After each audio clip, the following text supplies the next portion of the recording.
حضرت حارث عشری رضی اللہ تعالی عنہ فرماتے ہیں،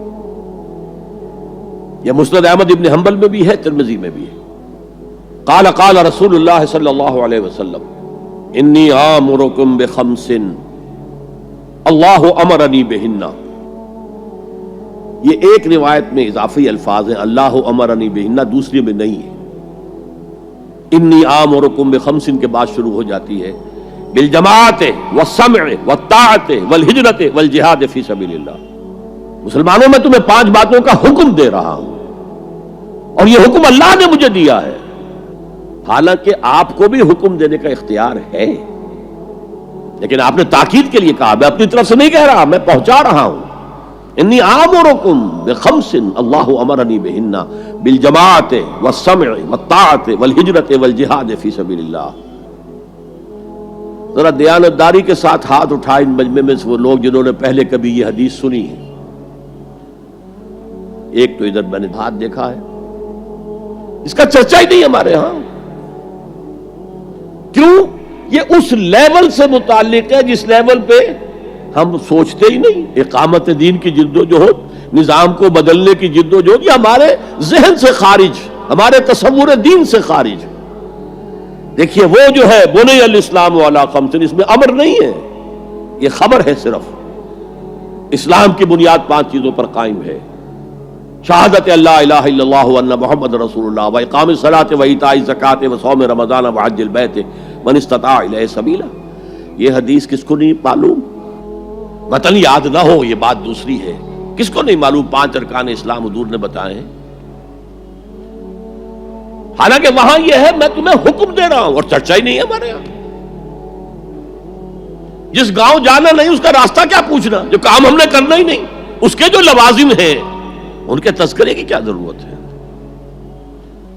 یہ ہے ہمارا اس وقت کا عام مسلمانوں کا تصور۔ زیادہ سے زیادہ یہ کہ دین کو پھیلاؤ، پہنچاؤ، کتابوں سے، رسالوں سے، ویڈیو سے، آڈیو سے، مواعظ سے، درس قرآن سے، ترجمہ قرآن سے، یا تو یہ کہ اپنی ذاتی نیکی کا تصور ہے، اور یا پھر اس سے اوپر صرف یہ دعوت و تبلیغ۔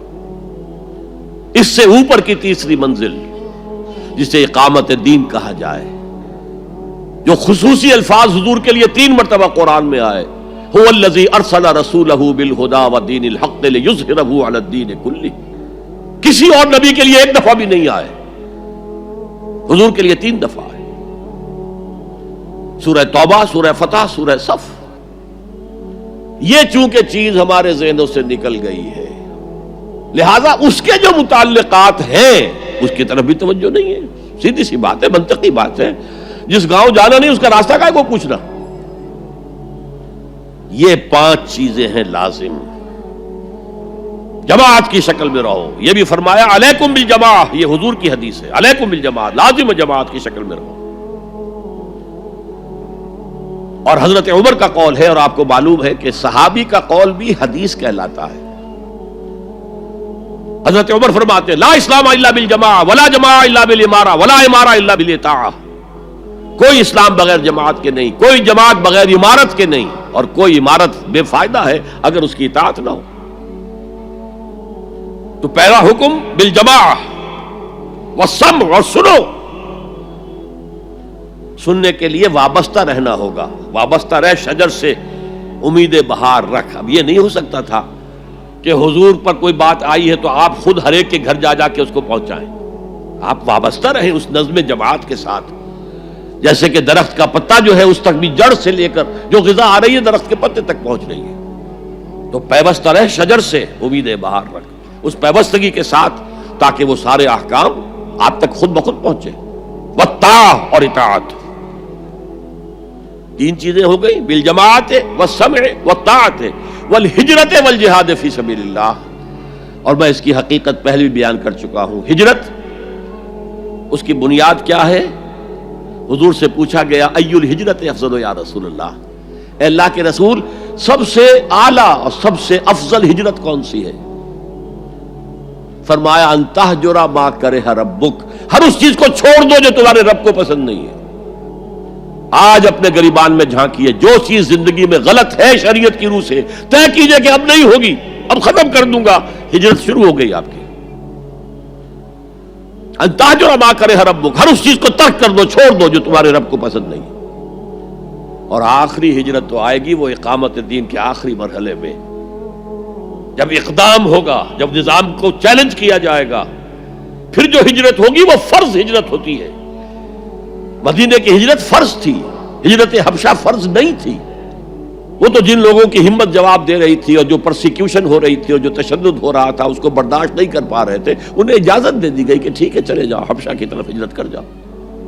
مدینے کی ہجرت فرض تھی۔ اگر کوئی ہجرت نہیں کر رہا، ما لکم من ولایتہم من شیء حتی یہاجروا، تو اے مسلمانوں تمہارا ان سے کوئی تعلق نہیں ہے جب تک کہ وہ ہجرت نہ کرے۔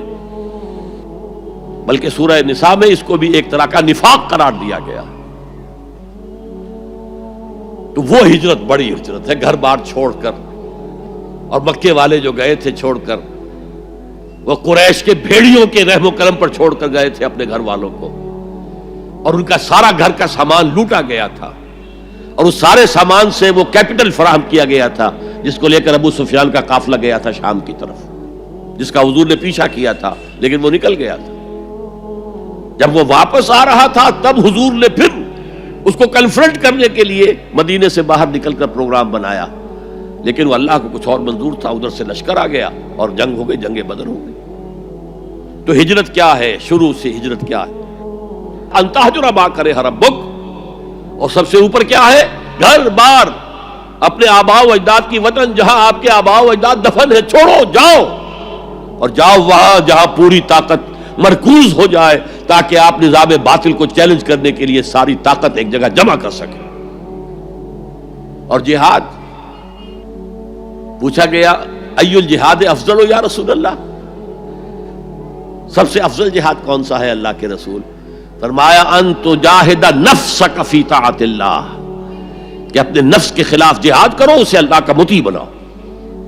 وہ سرکش ہے، وما ابرئ نفسی ان النفس لامارۃ بالسوء، یہ نفس جو ہے امارۃ بالسوء، برائی کا حکم دینے والا ہے، اس کے خلاف کشاکش کرو اور اس کو دباؤ، اسے اللہ کے سامنے جھکاؤ، یہ جہاد افضل ہے۔ اور بلند ترین جہاد قتال فی سبیل اللہ، ان اللہ یحب الذین یقاتلون فی سبیلہ صفا کانہم بنیان مرصوص۔